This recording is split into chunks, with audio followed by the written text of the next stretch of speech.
ನಾವು ಕಲ್ಪನೆ ಮಾಡ್ಬೋದು. ಟೀನೇಜ್ ಸ್ಟೂಡೆಂಟ್ಸ್ ಎಲ್ಲ, ಕಾಲೇಜ್ಗೆ ಹೋಗೋ ಸ್ಟೂಡೆಂಟ್ಸ್ ಎಲ್ಲ ಏನೋ ಒಂದು ಸೀಕ್ರೆಟ್ ನಮ್ಮಲ್ಲಿ ಇಟ್ಕೊಂಡಿರ್ತಾರೆ. ಕೆಲವರು ಹುಡುಗಿರಿಗೆ ಬಾಯ್ ಫ್ರೆಂಡ್ಸ್ ಇರ್ತಾರೆ, ಕೆಲವರು ಕಾಲೇಜ್ಗೆ ಹೋಗ್ತೀನಿ ಅಂತ ಹೇಳ್ಬಿಟ್ಟು ಫ್ರೆಂಡ್ಸ್ ಜೊತೆ ಟ್ರಿಪ್ಗೆ ಹೋಗಿರ್ತಾರೆ. ಇನ್ನೊಂದೇ ಮತ್ತೊಂದು ಈ ತರ ತುಂಬಾನೇ ಜಾಸ್ತಿ ಸೀಕ್ರೆಟ್ಸ್ ಗಳಿರುತ್ತೆ. ಸಿಡ್ನಿ ಪಾವೆಲ್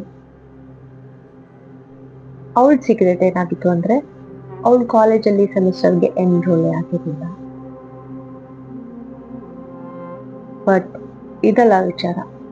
ಅವಳು ಆ ಸೀಕ್ರೆಟ್ ನ ಉಳಿಸ್ಕೊಳಕ್ಕೆ, ಆ ರಹಸ್ಯನ ಉಳಿಸ್ಕೊಳಕ್ಕೆ ಎಷ್ಟು ಶ್ರಮ ಪಡ್ತಾಳೆ, ಎಷ್ಟು ಪ್ರಯತ್ನ ಪಡ್ತಾಳೆ ಆ ಸೀಕ್ರೆಟ್ ನ ಯಾರಿಗೂ ಗೊತ್ತಾಗ್ದಿರೋ ತರ ಉಳಿಸ್ಕೊಳಕ್ಕೆ. ಸಹಜವಾಗಿ ಅಮೆರಿಕಾದಲ್ಲಿ ಏನಾಗುತ್ತೆ ಅಂದ್ರೆ, ನಿಮ್ಗೆ ಯೂನಿವರ್ಸಿಟಿ ಸೇರಕ್ಕೆ ಸ್ಕಾಲರ್ಶಿಪ್ ನ ಅವಶ್ಯಕತೆ ಇರುತ್ತೆ. ಯಾಕಂದ್ರೆ ಅಲ್ಲಿ ಇರೋ ಫೀಸ್, ಕಾಲೇಜ್ ಫೀಸ್ ಆಯ್ತು, ಅದು ತುಂಬಾನೇ ಜಾಸ್ತಿ ಇರುತ್ತೆ. ಅದಕ್ಕೆ ನೀವು ಸ್ಕೂಲಲ್ಲಿ ತುಂಬಾ ಉತ್ತಮವಾಗಿ ಗ್ರೇಡ್ಸ್ಗಳನ್ನ ತಗೊಂಡು ಅದರಲ್ಲಿ ನೀವು ಸ್ಕಾಲರ್ಶಿಪ್ ಪಡ್ಕೊಂಡು ನೀವು ಯೂನಿವರ್ಸಿಟಿಗೆ ಹೋಗ್ಬೋದು. ಸಿಡ್ನಿ ಪಾವೆಲ್ ಒಂದು ಗೌರವಾನ್ವಿತ ವಿದ್ಯಾರ್ಥಿನಿ. ಇವಳು ಒಂದು ಸೀಕ್ರೆಟ್ ಇರುತ್ತೆ, ಒಂದು ರಹಸ್ಯ ಇರುತ್ತೆ. ಅದೇನಂದ್ರೆ, ಅವಳು ಕಾಲೇಜಲ್ಲಿ ಮುಂದಿನ ಸೆಮಿಸ್ಟರ್ಗೆ ಹೋಗೋ ಹಾಗಿಲ್ಲ, ಅವಳನ್ನ ಸಸ್ಪೆಂಡ್ ಮಾಡಲಾಗಿರುತ್ತೆ. ಆದ್ರೆ ಇದ್ರಲ್ಲಿ ಏನ್ ಅದ್ಭುತ ಅಂದ್ರೆ, ಅವಳು ಆ ರಹಸ್ಯನ ಹೆಂಗೆ ಮುಚ್ಚಿಟ್ಕೊಳ್ಳಕ್ಕೆ ಪ್ರಯತ್ನ ಪಡ್ತಾಳೆ ಅಂತ. ಅವಳು ಈ ರಹಸ್ಯ ಯಾರಿಗೂ ಗೊತ್ತಾಗಬಾರ್ದು ಅಂತ ಅವಳು ದಿನನಿತ್ಯ ಎದ್ಬಿಟ್ಟು ಕಾಲೇಜ್ಗೆ ಹೋಗ್ತಾಳೆ. ಅವಳು ಲೈಬ್ರರಿಯಲ್ಲಿ ಕುತ್ಕೊಂಡು ತುಂಬಾ ಹಾರ್ಡ್ ವರ್ಕ್ ಮಾಡ್ತಾಳೆ.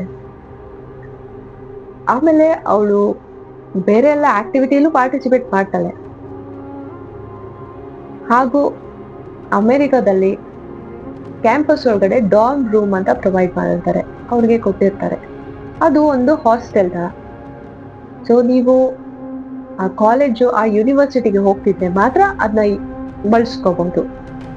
ಆದ್ರೆ ಸಿಡ್ನಿ ಪಾವೆಲ್ ಅದನ್ನ ಸಸ್ಪೆಂಡ್ ಆದ್ಮೇಲೂ 2 ತಿಂಗಳವರೆಗೂ ಬಳಸ್ತಾರೆ. ಅಮೆರಿಕದ ಕಾಲೇಜ್ಗಳ ಬಗ್ಗೆ ಹೇಳೋದಾದ್ರೆ, ನಿಮ್ಗೆ ಸ್ಕೂಲ್ ಮುಗಿಸಿ ಯೂನಿವರ್ಸಿಟಿಗೆ ಹೋಗ್ಬೇಕು ಅಂದ್ರೆ ನಿಮ್ಗೆ ಸ್ಕಾಲರ್ಶಿಪ್ ಬೇಕಾಗುತ್ತದೆ. ಯಾಕಂದ್ರೆ ಅಲ್ಲಿರೋ ಯೂನಿವರ್ಸಿಟಿ ಫೀಸ್ ತುಂಬಾನೇ ಜಾಸ್ತಿ ಇರುತ್ತೆ.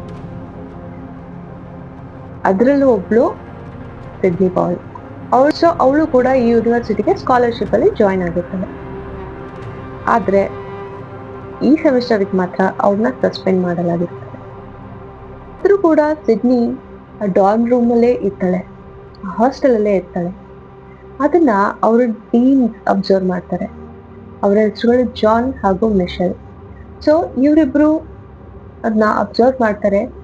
ಇವಳು ಈ ಸೆಮಿಸ್ಟರ್ಗೆ ಇಲ್ಲಿ ನಾವು ಸಸ್ಪೆಂಡ್ ಮಾಡಿದೀವಿ, ಆದ್ರೂ ಇವಳು ಯಾಕೆ ಡಾರ್ಮ್ ರೂಮ್ ಅಲ್ಲೇ ಇರ್ತಾ ಇದ್ದಾಳೆ, ಅವಳು ಯಾಕೆ ಇನ್ನ ಡಾರ್ಮ್ ರೂಮ್ ಬಿಟ್ಟು ಹೋಗಿಲ್ಲ ಅಂತ ಅವ್ರು ಯೋಚನೆ ಮಾಡ್ತಾರೆ. ಆಮೇಲೆ ಜಾನ್ ಮತ್ತು ಮಿಶೆಲ್ ಅವಳ ಜೊತೆ ತುಂಬಾನೇ ಜಾಸ್ತಿ ಮೀಟಿಂಗ್ಗಳಾಯ್ತು, ಅವಳ ಜೊತೆ ಮಾತಾಡೋದಾಯ್ತು, ಎಲ್ಲಗಳನ್ನೂ ಮಾಡ್ತಾರೆ. ಅದ್ರಲ್ಲಿ ಅವ್ರಿಗೆ ಹೇಳ್ತಾರೆ, ಈ ಸೆಮಿಸ್ಟರ್ ಅಲ್ಲಿ ನೀನು ಇಲ್ಲಿ ಎನ್ರೋಲ್ ಆಗಿಲ್ಲ, ನಿನ್ನ ಸಸ್ಪೆಂಡ್ ಮಾಡಲಾಗಿದೆ, ಅದಕ್ಕೆ ನೀನ್ ಡಾರ್ಮ್ ರೂಮ್ ಯೂಸ್ ಮಾಡೋ ಹಾಗಿಲ್ಲ. ನಿನಗೇನಾದ್ರೂ ಹೆಲ್ಪ್ ಬೇಕಾ, ನಿನ್ಗೆ ಇಲ್ಲಿಂದ ಹೊರಗೆ ಹೋಗಕ್ ಆಗ್ತಾ ಇಲ್ವಾ, ನಮ್ಗೆ ಹೇಳು, ನಾವು ಹೆಲ್ಪ್ ಅರೇಂಜ್ ಮಾಡ್ತೀವಿ. ಅವ್ರು ಕೇಳ್ತಾರೆ, ನಿನ್ ಪೇರೆಂಟ್ಸ್ಗೆ ಇದು ಗೊತ್ತಾ, ನಿಂಗೇನಾದ್ರೂ ಹೆಲ್ಪ್ ಬೇಕಾ, ನೀನು ಯಾವ್ದೋ ಒಂದ್ ಸಂಕಟದಲ್ಲಿ ಬರುತ್ತಿದ್ಯಾ, ಇದನ್ನೆಲ್ಲ ಅವ್ರು ಕೇಳ್ತಾರೆ. ಅದಕ್ಕೆ ಸಿಡ್ನಿ ಹೇಳ್ತಾಳೆ, ಇಲ್ಲ, ನನ್ಗೇನು ಹೆಲ್ಪ್ ಬೇಕಿಲ್ಲ, ನನ್ಗೆ ಸ್ವಲ್ಪ ದಿನಗಳು ಬೇಕು ನಾನು ಇಲ್ಲಿಂದ ಹೋಗಕ್ಕೆ ಅಂತ. ಸೊ ಜಾನ್ ಹಾಗೂ ಮಿಶೆಲ್ ಇದಕ್ಕೆ ಓಕೆ ಅಂತ ಹೇಳ್ತಾರೆ. 3rd March 2020 Brenda Powell, Sydney Powell ಅವರ ತಾಯಿ, ಯೂನಿವರ್ಸಿಟಿ ಡೀನ್ಗೆ ಫೋನ್ ಮಾಡ್ತಾರೆ. ಆದ್ರೆ ಮಿಶೆಲ್ ಹಾಗೂ ಜಾನ್ ಆ ದಿವಸ ತುಂಬಾ ಬ್ಯುಸಿ ಆಗಿರ್ತಾರೆ, ಅದಕ್ಕೆ ಫೋನ್ ಅವ್ರಿಗೆ ಪಿಕ್ ಮಾಡಕ್ ಆಗಲ್ಲ. ಮರಳಿ ಜಾನ್ ಮತ್ತು ಮಿಶೆಲ್ ಅವ್ರಿಗೆ ಕಾಲ್ ಮಾಡ್ತಾರೆ, ಬ್ರೆಂಡಾ ಅವ್ರಿಗೆ ಕಾಲ್ ಮಾಡ್ತಾರೆ. ಸೊ ಕಾಲ್ ಮಾಡಿದಾಗ ಏನಾಗುತ್ತೆ ಅಂದ್ರೆ, ಅವರು ಮಾತುಕತೆ ಸ್ಟಾರ್ಟ್ ಮಾಡೋರೇ ಇರ್ತಾರೆ, ಅಷ್ಟರಲ್ಲಿ ಜೋರಾಗಿ ಒಂದು ಶಬ್ದ ಕೇಳ್ಸುತ್ತೆ. ಥಡ್ ಅಂತ. ಹಾಗೂ ತುಂಬಾನೇ ಜೋರಾಗಿ ಚೀರೋ ಶಬ್ದ ಕೇಳಿಸುತ್ತೆ. ಯಾವ್ದೋ ಹೆಣ್ಮಗು ಚೀರ್ತಿರೋ ಶಬ್ದ ಕೇಳಿಸುತ್ತೆ. ತುಂಬಾನೇ ಮೌನವಾಗುತ್ತೆ. ಅದಾದ್ಮೇಲೆ ಡೀನ್, ಜಾನ್ ಹಾಗೂ ಮಿಶೆಲ್ ಇಬ್ಬರು ಸ್ಪೀಕರ್ ಫೋನ್ ಅಲ್ಲಿ ಇರ್ತಾರೆ. ಅವರಿಗೆ ಟೆನ್ಷನ್ ಆಗುತ್ತೆ. ಅವರು ಕೇಳ್ತಾರೆ, ಬ್ರೆಂಡಾ ನೀವಲ್ಲಿದ್ದೀರಾ? ಏನಾಯ್ತು? ನಿಮ್ಗೆ ಹೆಲ್ಪ್ ಬೇಕಾ? ಏನಾಗ್ತಿದೆ ಅಲ್ಲಿ? ಪ್ಲೀಸ್ ದಯವಿಟ್ಟು ನಮ್ಗೆ ಹೇಳಿ.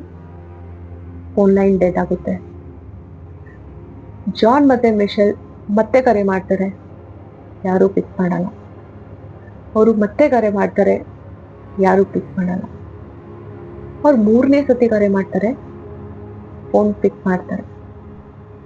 ಜಾನ್ ಮತ್ತೆ ಮಿಶೆಲ್ ಕೇಳ್ತಾರೆ, ಬ್ರೆಂಡಾ ನೀವಾ ಇದು? ಹೇಗಿದ್ದೀರಾ? ಏನಾಯ್ತಲ್ಲಿ? ಆ ಕಡೆಯಿಂದ ಶಬ್ದ ಬರುತ್ತೆ. ಹಾ, ನಾನು ಬ್ರೆಂಡಾ. ಏನೂ ಆಗಿಲ್ಲ, ನಾನು ಆರಾಮಾಗಿ ಇದ್ದೀನಿ.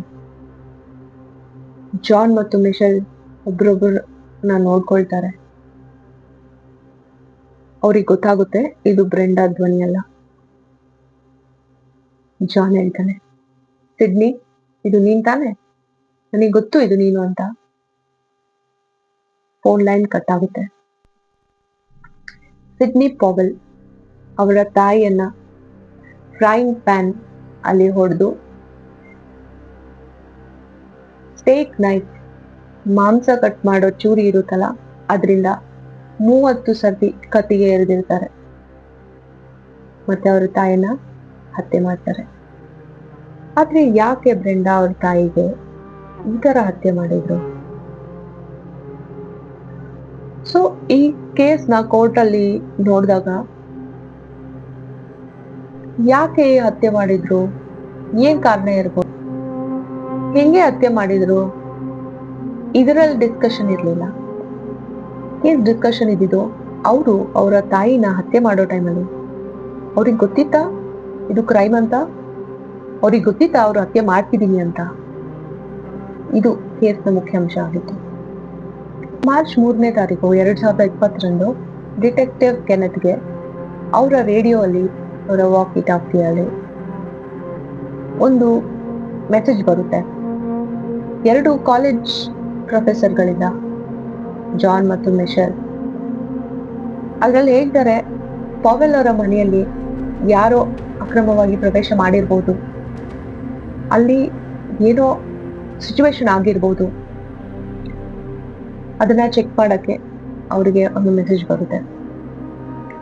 ಅವರು ಪಾವೆಲ್ ಫ್ಯಾಮಿಲಿ ಅಂತ ಕೇಳಿದ ತಕ್ಷಣ ಅವರಿಗೆ ತುಂಬಾ ಭಯ ಆಗುತ್ತೆ.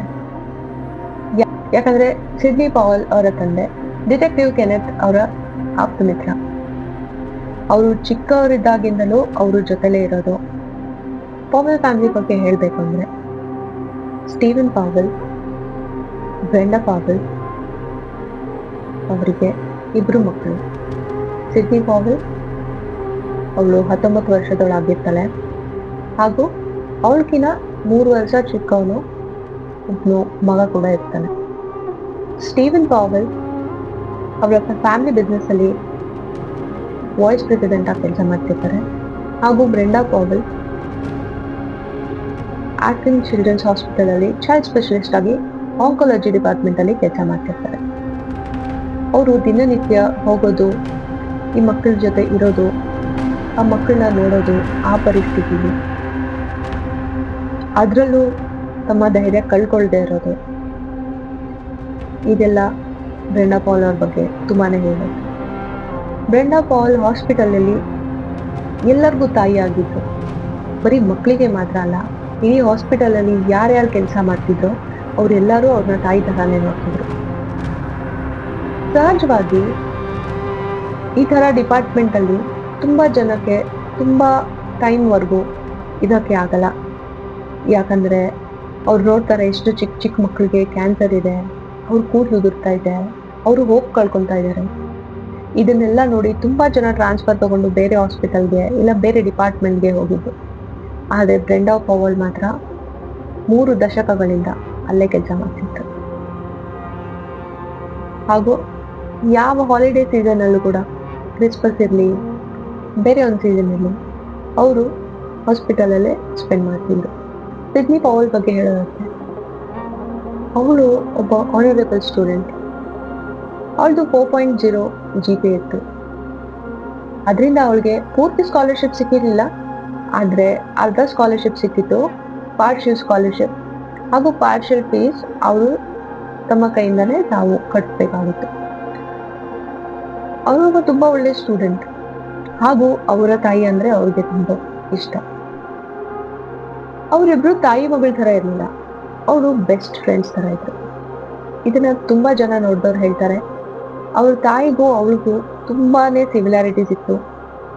ಅವ್ರ ತಾಯಿ ಗುಣಗಳನ್ನ ಅವಳ ಗುಣಗಳನ್ನ ಕಾಪಿ ಪೇಸ್ಟ್ ಮಾಡಿರೋ ಥರ ಇತ್ತು ಅಂತ ತುಂಬ ಜನಗಳು ಹೇಳ್ತಾರೆ. ಸೊ ಸಿಡ್ನಿ ಪವಲ್ ಕಾಲೇಜಲ್ಲಿ ಅಡ್ಮಿಷನ್ ತಗೊಂತಾರೆ. ಜಾಸ್ತಿ ಹೊತ್ತು ಕಾಲೇಜಲ್ಲೇ ಸ್ಪೆಂಡ್ ಮಾಡ್ತಾರೆ.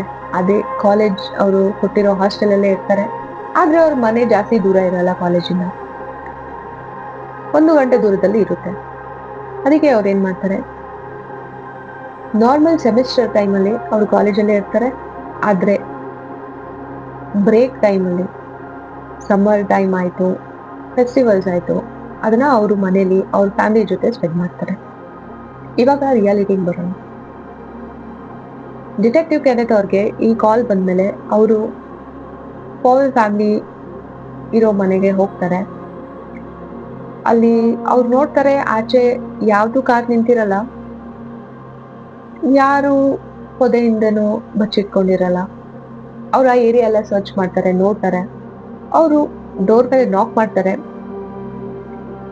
ನೋಡ್ತಾರೆ ಏನಾದ್ರೂ ಮುರಿದು ಒಳಗಡೆ ಎಂಟರ್ ಆಗಿದಾರ ಅಂತ. ಆ ಥರ ಏನೂ ಇರಲ್ಲ.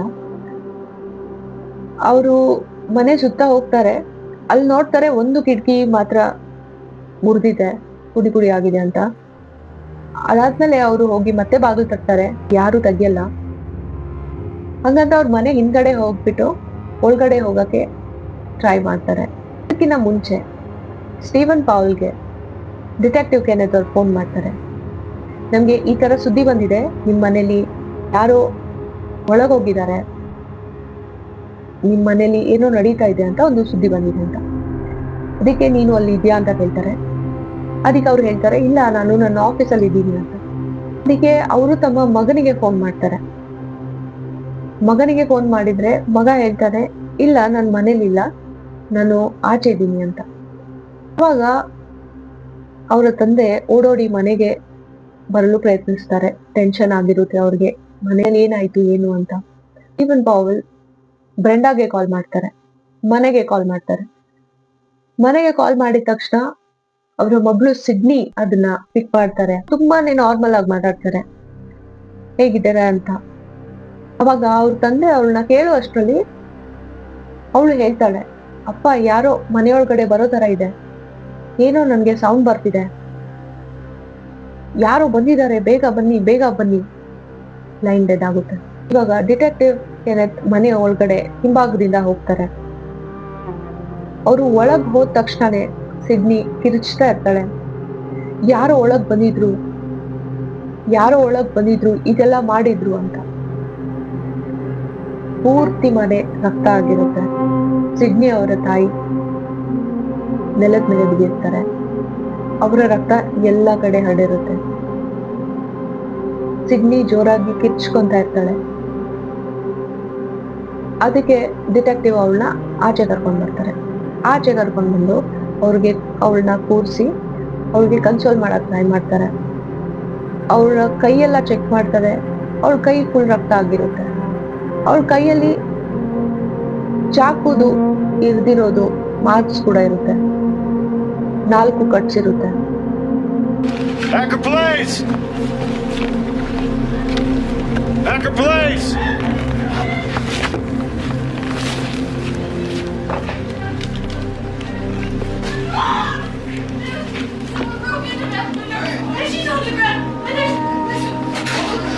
Where's your mom at? Okay, No, there's so much blood. No, please. No.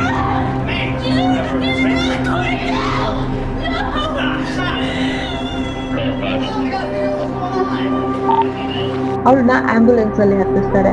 ಆವಾಗ ಅವಳು ಹೇಳ್ತಾಳೆ, get out, get out, get out. ಅವಳು ಇದನ್ನ ಜೋರಾಗಿ ಹೇಳ್ತಿರಲ್ಲ, ಅವಳು ತನಗೆ ತಾನು ಹೇಳ್ಕೊಂತಿರ್ತಾಳೆ ಇದನ್ನ. ಇಷ್ಟರಲ್ಲಿ ಡಿಟೆಕ್ಟಿವ್ಗೆ ಆಲ್ರೆಡಿ ಅವಳ ಮೇಲೆ ಡೌಟ್ ಕ್ರಿಯೇಟ್ ಆಗಿರುತ್ತೆ. ಸೊ ಅವರು ಅವಳನ್ನ ಸಸ್ಪೆಕ್ಟ್ ಆಗಿ ಮಾರ್ಕ್ ಮಾಡ್ತಾರೆ.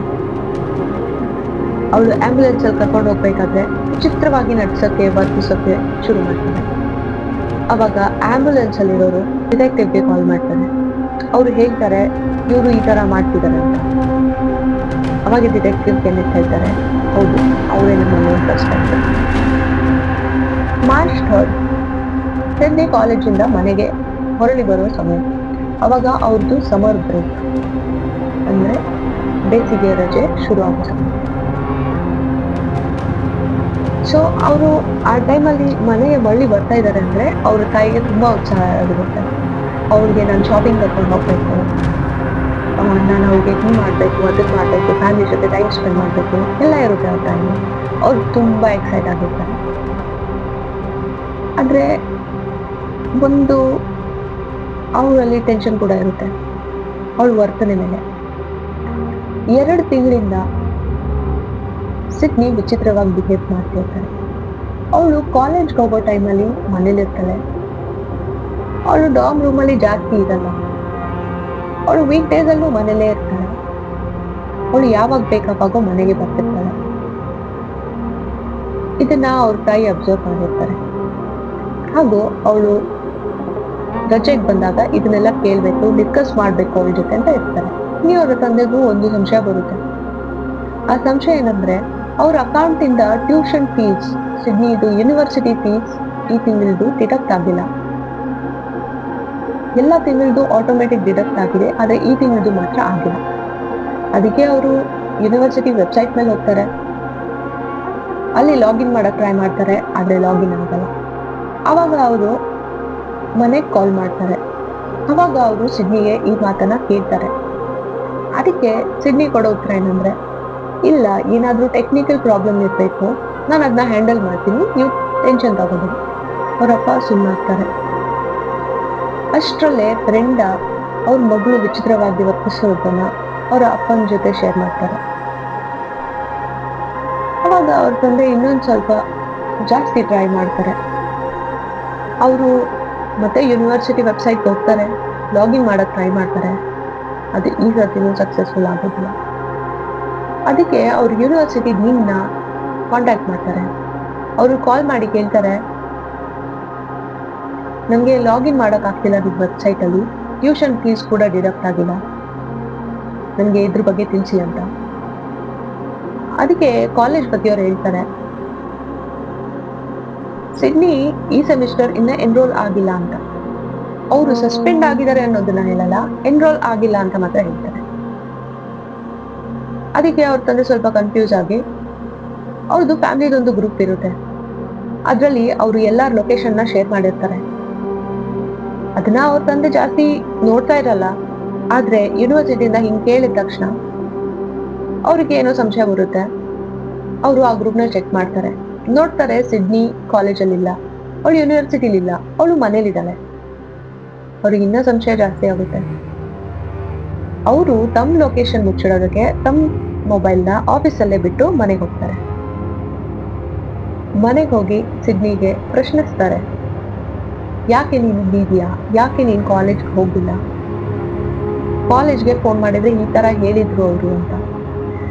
ಅದಕ್ಕೆ ಅವಳು ಹೇಳ್ತಾಳೆ, ಇಲ್ಲ, ನನ್ ಗ್ರೇಡ್ಸ್ ತುಂಬಾ ಕಡಿಮೆ ಆಗಿದೆ, ಅದಕ್ಕೋಸ್ಕರ ನಾನು ತುಂಬಾ ಪ್ರಯತ್ನ ಮಾಡ್ತಾ ಇದ್ದೀನಿ, ಗ್ರೇಡ್ಸ್ ಜಾಸ್ತಿ ಮಾಡಿ ನಾನು ಎನ್ರೋಲ್ ಆಗಿ ನನ್ನ ಕಾಲೇಜ್ಗೆ ಮುಂದುವರಿಸ್ಲಿ ಅಂತ.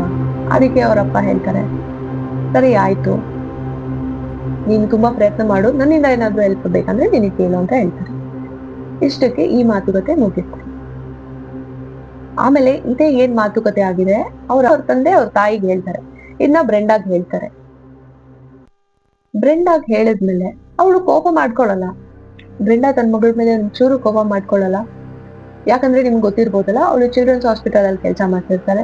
ಅವ್ರಿಗೆ ಯಾವಾಗ್ಲೂ ಏನನ್ನೂ ಡೀಲ್ ಮಾಡ್ಬೇಕಂದ್ರೆ ತುಂಬಾನೇ ಆರಾಮವಾಗಿ, ಕೋಪ ಇಲ್ಲದೆ, ತುಂಬಾ ಮುದ್ದಾಗಿ, ಪ್ರೀತಿಯಿಂದ ಎಲ್ಲ ವಿಚಾರನೂ ಡೀಲ್ ಮಾಡ್ತಾರೆ. ಅದಕ್ಕೆ ಬ್ರೆಂಡಾ ಅನ್ಕೊಂತಾರೆ, ಹೆಂಗೂ ಇವಾಗ ರಜೆಗೆ ಅವಳು ಇಲ್ಲಿ ಬಂದಿದ್ದಾಳೆ, ನಾವು ಅವಳಿಗೆ ಜಾಸ್ತಿ ಟೈಮ್ ಕೊಟ್ಟು ಅವಳಿಗೆ ಏನ್ ಕಷ್ಟ ಆಗ್ತಿದೆ ಅದನ್ನ ಅರ್ಥ ಮಾಡ್ಕೊಂಡು ಅವಳಿಗೆ ಒಂದು ಸೊಲ್ಯೂಷನ್ ಕೊಡೋಣ ಅಂತ. ಇದನ್ನೆಲ್ಲ ಬ್ರೆಂಡಾ ಪ್ಲಾನ್ ಮಾಡಿರ್ತಾರೆ. ಸೊ ಬ್ರೆಂಡಾ ಏನ್ ಮಾಡ್ತಾರೆ, ಅವರು ಡೀನ್ ಆಫೀಸ್ಗೆ ಕಾಲ್ ಮಾಡ್ತಾರೆ. ಕಾಲ್ ಮಾಡಿ ಸ್ಟೇಟಸ್ ಬಗ್ಗೆ ತಿಳ್ಕೊಳಕ್ಕೆ ಟ್ರೈ ಮಾಡ್ತಾರೆ. ಅವರು ಇನ್ನ ಎನ್ರೋಲ್ ಆಗಿಲ್ವೋ, ಏನ್ ಕತೆ ಏನು ಅಂತ ತಿಳ್ಕೊಳಕ್ ಟ್ರೈ ಮಾಡ್ತಾರೆ. ಅವಾಗ ನಾನು ಮುಂಚೆನೆ ಹೇಳ್ದಂಗೆ ಜಾನ್ ಮತ್ತೆ ಮಿಶೆಲ್ ಪಿಕ್ ಮಾಡಲ್ಲ ಕಾಲ್ನ. ಅವರು ಮೀಟಿಂಗ್ ಅಲ್ಲಿ ಬಿಸಿ ಇರ್ತಾರೆ. ಆಮೇಲೆ ಜಾನ್ ಮತ್ತೆ ಮಿಶೆಲ್ ಮರಳಿ ಕಾಲ್ ಮಾಡಿದಾಗ ಬ್ರೆಂಡಾ ಪಿಕ್ ಮಾಡ್ತಾರೆ. ಆವಾಗ್ಲೇ ಈ ಎಲ್ಲ ಘಟನೆಗಳು ನಡೆಯುತ್ತೆ. ಸಿಡ್ನಿ ತಮ್ಮ ತಾಯಿನ ಕೊಲೆ ಮಾಡಿರ್ತಾರೆ. ಅವರು ಈ ಕೇಸಲ್ಲಿ ಮೇನ್ ಸಸ್ಪೆಕ್ಟ್ ಆಗಿರ್ತಾರೆ. ಆದ್ರೆ ಅವ್ರ ಫ್ಯಾಮಿಲಿಯವರು ಇದನ್ನ ಬಿಲೀವ್ ಮಾಡಲ್ಲ. ಅಂದ್ರೆ ಕೊಲೆ ಮಾಡಿರೋದೇನೋ ನಿಜ, ಆದ್ರೆ ಅವರು ತಮ್ಮ ಪೂರ್ಣ ಪ್ರಜ್ಞೆಲಿದ್ರ ಕೊಲೆ ಮಾಡ್ಬೇಕಾದ್ರೆ ಇಲ್ಲ, ಅವ್ರಿಗೆ ಸ್ಕಿಜೋಫ್ರೇನಿಯಾ ಅನ್ನೋ ಒಂದು ರೋಗ ಇದೆ, ಕಾಯಿಲೆ ಇದೆ ಅಂತ ಫ್ಯಾಮಿಲಿಯವರು ಹೇಳ್ತಾರೆ. ಹೇಳ್ಬೇಕಾದ್ರೆ ಅಮೆರಿಕಾದಲ್ಲಿ ಸಿಸ್ಟಮ್ ಹೆಂಗಿರುತ್ತೆ ಅಂದ್ರೆ, ನೀವ್ ಯಾರು ಕೇಸ್ ಮಾಡ್ಬೇಕಾಗಿಲ್ಲ. ಮರ್ಡರ್ ಆಗಿರೋ ಟೈಮಲ್ಲಿ ಕೇಸ್ ಆಟೋಮೆಟಿಕ್ ಆಗಿ ರಿಜಿಸ್ಟರ್ ಆಗಿರುತ್ತೆ. ಪಬ್ಲಿಕ್ ಪ್ರಾಸಿಕ್ಯೂಟರ್ ಅಸೈನ್ ಆಗಿರ್ತಾರೆ. ಡಿಟೆಕ್ಟಿವ್ಸ್ ಎಲ್ಲ ಅಂಶಗಳನ್ನು, ಸಾಕ್ಷಿಗಳನ್ನು ಎಲ್ಲ ಸಂಗ್ರಹಿಸಿರ್ತಾರೆ. ಅದ್ರ ಮೇಲಿಗೆ ಕೇಸ್ ಶುರು ಆಗುತ್ತೆ. ಇವಾಗ ಸತ್ತಿರೋದು ಸಿಡ್ನಿಯವರ ತಾಯಿ ಹಾಗೂ ಕೊಲೆ ಮಾಡಿರೋದು ಸಿಡ್ನಿ. ಇವರಿಬ್ರು ಒಂದೇ ಫ್ಯಾಮಿಲಿಯವರು.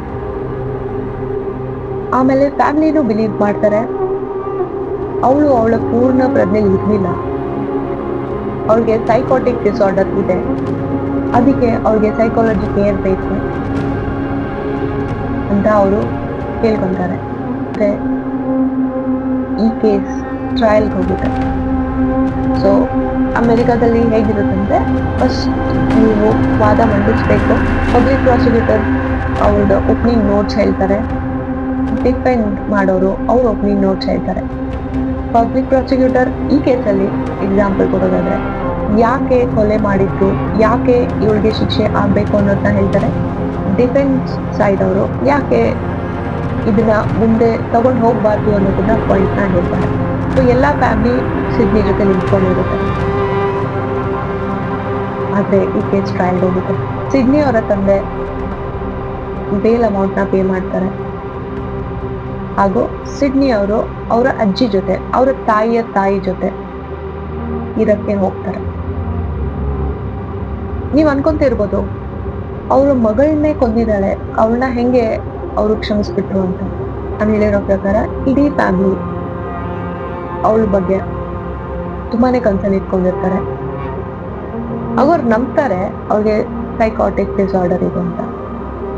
ಇವಾಗ ಕೇಸ್ ಬಗ್ಗೆ ಮಾತಾಡೋದಾದ್ರೆ, ತುಂಬಾ ಜನ ತುಂಬಾ ತರ ಕಮೆಂಟ್ ಮಾಡಿದ್ದಾರೆ ಈ ಕೇಸ್ ಮೇಲೆ. ನಂದು ಯಾವ್ದು ಪರ್ಸನಲ್ ಒಪಿನಿಯನ್ ಇಲ್ಲ ಕೇಸ್ ಮೇಲೆ. ಸೊ ತುಂಬಾ ಜನ ಟ್ರಯಲ್ ನಡೀತಿರ್ಬೇಕಾದ್ರೆ ಸಿಡ್ನಿದು ವ್ಯವಹಾರ, ಅವಳ ಬಿಹೇವಿಯರ್ ಅದನ್ನ ನೋಡ್ಬಿಟ್ಟು ತುಂಬಾ ಜನ ಕಮೆಂಟ್ ಮಾಡಿದ್ದಾರೆ. ತುಂಬಾ ಜನ ಅದನ್ನು ಹೇಳಿದ್ದಾರೆ, ಯಾರಾದ್ರೂ ಅವಳಿಗೆ ಸಪೋರ್ಟ್ ಮಾಡದೆ ಅವಳ ಅಪೋಸಿಷನ್ ಅಲ್ಲಿ ಏನಾದ್ರು ಮಾತಾಡಿದ್ರೆ ಅವಳು ತನ್ನ ಕಿವಿಗಳನ್ನ ಮುಚ್ಕೊಂತಿದ್ಲು, ಇಡೀ ಕೇಸ್ ಟ್ರಯಲ್ ನಡೆಯೋವರೆಗೂ ಅವಳು ಅಳ್ತಾನೆ ಇರ್ತಿದ್ಲು, ಇದನ್ನೆಲ್ಲ ತುಂಬಾ ಜನ ಹೇಳಿದ್ದಾರೆ.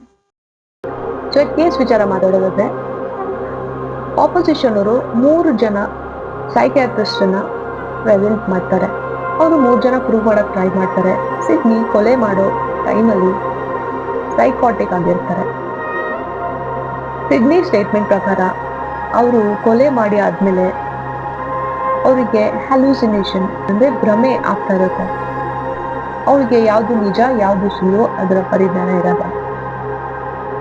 ಅವಳಿಗೆ ಕಾರ್ಟೂನ್ ಕ್ಯಾರೆಕ್ಟರ್ಸ್ಗಳು ಕಾಣಿಸುತ್ತೆ, ಕೈಗೆ ಅವಳಿಗೆ ಬೆಂಕಿ ಹತ್ತಿರ ಕಾಣಿಸುತ್ತೆ, ಹಾಗೂ ಅವಳಿಗೆ ನನ್ನ ಕನ್ಸಲ್ಲಿ ಇದನ್ನೋ ನಿಜವಾಗಿದೀನೋ ಅದು ಗೊತ್ತಾಗಲ್ಲ. ಅವಳ ಸ್ಟೇಟ್ಮೆಂಟ್ ಪ್ರಕಾರನೇ ಹೇಳೋದಾದ್ರೆ ಅವ್ರು ಹೇಳ್ತಾರೆ, ನಾನು ಏನು ಸಾಧಿಸಿಲ್ಲ, ನಾನು ಒಂದು ಲೂಸರ್, ನಾನು ಆತ್ಮಹತ್ಯೆ ಮಾಡ್ಕೋಬೇಕು ಅನ್ನೋ ಥಾಟ್ಸ್ ಕೂಡ ಬರ್ತಾ ಇರುತ್ತೆ. ಇದನ್ನ ಸಿಡ್ನಿ ಅವರು ಹೇಳ್ತಾರೆ. ಅದಕ್ಕೆ ಪಬ್ಲಿಕ್ ಪ್ರಾಸಿಕ್ಯೂಟರ್ ಅವರು ಒಂದು ಎಕ್ಸ್ಪರ್ಟ್ ನ ಕರೆಸ್ತಾರೆ, ಒಬ್ಬ ಸೈಕ್ಯಾಟ್ರಿಸ್ಟ್. ಇವಾಗ ನೀವು ಹೇಳ್ಬೋದು 3 ಸೈಕ್ಯಾಟ್ರಿಸ್ಟ್ಗೆ ಒಬ್ಬ ಸೈಕ್ಯಾಟ್ರಿಸ್ಟ್ ಎಲ್ಲಿ ಇದು ಈಕ್ವಲ್ ಇದೆ ಅಂತ. ಸೊ ಇದ್ರಲ್ಲಿ ಏನಿದೆ ಅಂದ್ರೆ ಡಿಫೆನ್ಸ್ ಅವರು ಎಷ್ಟು ಬೇಕಾದ್ರೂ ಸೈಕಾಟ್ರಿಸ್ಟ್ ನ ಕರ್ಸ್ಬೋದು, ಅವರು ಅವರಿಗೆ ಪೇ ಮಾಡ್ಬೋದು. ಸೊ ಅವ್ರಿಗೆ ಆಲ್ಮೋಸ್ಟ್ $1,200 ಇಂದ ಅವ್ರದ್ದು ಪರ್ ಅವರ್ ರೇಟ್ ಸ್ಟಾರ್ಟ್ ಆಗುತ್ತೆ. ಸೊ ನೀವು ಎಷ್ಟಾದ್ರೂ ಪೇ ಮಾಡೋದು, ಎಷ್ಟಾದ್ರೂ ಎಕ್ಸ್ಪರ್ಟ್ಸ್ ನ ನೀವು ಕರ್ಕೊಂಬರ್ಬೋದು. ಆದ್ರೆ ಪಬ್ಲಿಕ್ ಪ್ರಾಸಿಕ್ಯೂಟರ್ ಸೈಡ್ ಇರೋ ಎಕ್ಸ್ಪರ್ಟ್ ಅವರು ಪೊಲೀಸ್ ಡಿಪಾರ್ಟ್ಮೆಂಟ್ಗಾಗಿ ಕೆಲಸ ಮಾಡ್ತಿರ್ತಾರೆ. ಸೊ ಅವ್ರ ಎಕ್ಸ್ಪರ್ಟೀಸು ನಾ ಕನ್ಸಿಡರ್ ಮಾಡ್ತಾರೆ, ಅವ್ರು 3 ಜನ ಎಕ್ಸ್ಪರ್ಟೀಸು ಕನ್ಸಿಡರ್ ಮಾಡ್ತಾರೆ. ಆದ್ರೆ ಪಬ್ಲಿಕ್ ಪ್ರಾಸಿಕ್ಯೂಟರ್ ಒಂದು ಪ್ರಶ್ನೆ ಹಾಕ್ತಿದ್ದಾರೆ.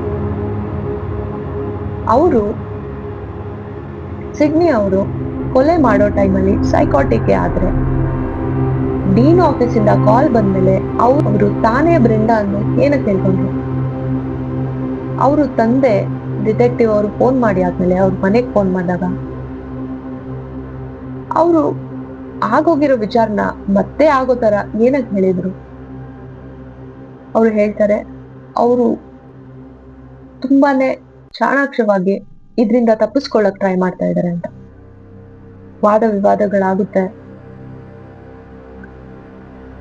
ಇದೆಲ್ಲ ಆದ್ಮೇಲೆ ಈ ಕೇಸ್ ಬಗ್ಗೆ ಆನ್ಲೈನ್ ಅಲ್ಲಿ ತುಂಬಾ ಜನ ಮಾತಾಡ್ತಿದ್ರು.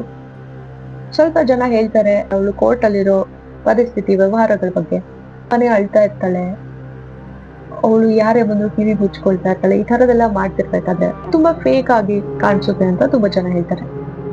ಅದರಲ್ಲೂ ಇನ್ನೊಂದು ಸ್ವಲ್ಪ ಜನ ಹೇಳ್ತಾರೆ ಅವರ ಪೋಷಕರು, ಅವರ ತಂದೆ ತಾಯಿ ಅವಳನ್ನ ತುಂಬಾ ಮುದ್ದಾಗಿ ಪ್ರೀತಿಯಿಂದ ಸಾಕಿರೋದ್ರಿಂದ ಅವಳಿಗೆ ನಾನೇನೇ ಮಾಡಿದ್ರು ಇದರಿಂದ ತಪ್ಪಿಸ್ಕೊಳಕ್ ಸಾಧ್ಯ ಅನ್ನೋ ಭಾವನೆ ಬಂದ್ಬಿಟ್ಟಿದೆ. ಅದಕ್ಕೆ ಅವಳು ಈ ತರ ವ್ಯವಹರಿಸ್ತಿದ್ದಾಳೆ, ಈ ತರ ನಡ್ಕೊಳ್ತಾ ಇದ್ದಾಳೆ ಅಂತ ಸ್ವಲ್ಪ ಜನ ಹೇಳ್ತಾರೆ. What happened next? There was a very large or a very loud sort of thud sound, like a pounding or a thud, accompanied by a pretty loud scream. And the scream might have actually been first, and then the thud, as I think about it, and then there was sort of an expulsion. The other sound that I heard at that same time, or right after, was sort of an expulsion of air, like the air was knocked out of somebody. ಇದೆಲ್ಲ ನಡೆದ್ಮೇಲೆ defence ಅವರು ಅವರ closing argument ಮಾಡ್ತಾರೆ. ಯಾಕೆ ಸಿಡ್ನಿಗೆ ಶಿಕ್ಷೆ ನೀಡಬಾರ್ದು, ಅವಳಿಗೆ psychotic ಕೇರ್ದು ತುಂಬಾನೇ ಅವಶ್ಯಕತೆ ಇದೆ ಅಂತ ಅವರು ಕ್ಲೋಸಿಂಗ್ ಆರ್ಗ್ಯುಮೆಂಟ್ ಇರ್ತಾರೆ. ಪ್ರಾಸಿಕ್ಯೂಷನ್ ಅವರು ಇವ್ರಿಗೆ ಶಿಕ್ಷೆ ಆಗ್ಲೇಬೇಕು ಅಂತ ಅವರು ಕ್ಲೋಸಿಂಗ್ ಆರ್ಗ್ಯುಮೆಂಟ್ ಇರ್ತಾರೆ. In the end, ಕೊನೆಗೂ 23-year-old Sydney was found guilty of murder, ಕೊಲೆಯಾಗಿ 3 ವರ್ಷದ ನಂತರ assault, and tampering with Sydney evidence. ಪೌವೆಲ್ಗೆ She ಜೀವಾವಧಿ was ಶಿಕ್ಷೆ sentenced to ವಿಧಿಸಲಾಗುತ್ತದೆ. life in prison. ಸಿಡ್ನಿಗೆ ಶಿಕ್ಷೆ ವಿಧಿಸಿದಾಗ 23 ವರ್ಷ. ಅವಳು ಜೀವಾವಧಿ ಶಿಕ್ಷೆನ ಸಂಪೂರ್ಣವಾಗಿ ಮಾಡಿಲ್ಲ ಅಂದ್ರು ಮಿನಿಮಮ್ ಸೆಂಟೆನ್ಸ್ ಅಂದ್ರೆ 16 ವರ್ಷಗಳ ಕಾಲ ಅವಳು ಜೈಲಲ್ಲಿ ಇದ್ರೆ ಅವಳನ್ನ ಬಿಡುಗಡೆ ಮಾಡೋ ಸಾಧ್ಯತೆ ಇರುತ್ತೆ. ಅವಳು ಬಿಡುಗಡೆ ಮಾಡಿದ್ರೆ ಸುಮಾರು ಅವಳು 35ರಿಂದ 40 ವರ್ಷದವಳು ಇರ್ತಾಳೆ. ಅಷ್ಟು ಜಾಸ್ತಿ ಇಲ್ಲ. ಅವಳು ಮತ್ತೆ ತನ್ನ ಜೀವನ ಸರಿಪಡಿಸ್ಬೋದು, ಆಚೆ ಒಂದು ಜೀವನ ಮಾಡ್ಬೋದು. ನಿಮ್ಗೆ ಇದ್ರ ಬಗ್ಗೆ ಏನನ್ಸುತ್ತೆ ನನಗೆ ಕಾಮೆಂಟ್ ಅಲ್ಲಿ ತಿಳಿಸಿ. ಈ ಜಡ್ಜ್ಮೆಂಟ್ ಬಂದ್ಮೇಲೆ ಸಿಡ್ನಿ ತುಂಬಾನೇ ಅಳ್ತಾರೆ, ಅವಳಿಗೆ ನಂಬಕ್ಕಾಗಲ್ಲ. ತುಂಬಾ ಜನ ಆನ್ಲೈನ್ ಅಲ್ಲಿ ಹೇಳ್ತಿರೋ ಪ್ರಕಾರ ಸ್ವಲ್ಪ ಜನ ಹೇಳ್ತಿರ್ತಾರೆ ಈ ಶಿಕ್ಷೆ ಆಗಿರೋದು ಸರಿ, ಯಾಕಂದ್ರೆ ಅವ್ರು ಕೊಲೆ ಮಾಡೋ ಟೈಮಲ್ಲಿ ಸೈಕೋಟಿಕ್ ಆಗಿದ್ರೆ ಅದಾದ್ಮೇಲೆ ಅವರು ತಂದೆ ಜೊತೆ ಡೀನ್ ಜೊತೆ ಮಾತಾಡಕ್ಕೆ ಹೇಗೆ ಸಾಧ್ಯ ಆಗ್ತಿತ್ತು. ಆಮೇಲೆ ಇನ್ನೊಂದು ಸ್ವಲ್ಪ ಜನ ಅಂತಾರೆ ನನಗೂ ಈ ಥರ ಸ್ಕಿಜೋಫ್ರೇನಿಯಾ ಇದೆ, ಅದರಲ್ಲಿ ತುಂಬಾ ಕಷ್ಟ ಆಗುತ್ತೆ, ಬಟ್ ನಾವು ಯಾವ್ದು ಕೊಲೆ ಮಾಡಲ್ಲ. ಇನ್ನೂ ಸ್ವಲ್ಪ ಜನ ಹೇಳ್ತಾರೆ ಅವಳಿಗೆ ಶಿಕ್ಷೆ ಕೊಡೋಕ್ಕಿಂತ ಅವಳಿಗೆ ಸೈಕೋಟಿಕ್ ಸೆಂಟರಲ್ಲಿ ಅವಳಿಗೆ ಸೈಕೋಟಿಕ್ ಟ್ರೀಟ್ಮೆಂಟ್ ದೊರಕಿದ್ರೆ ಒಳ್ಳೇದಾಗಿರೋದೇನು ಅಂತ.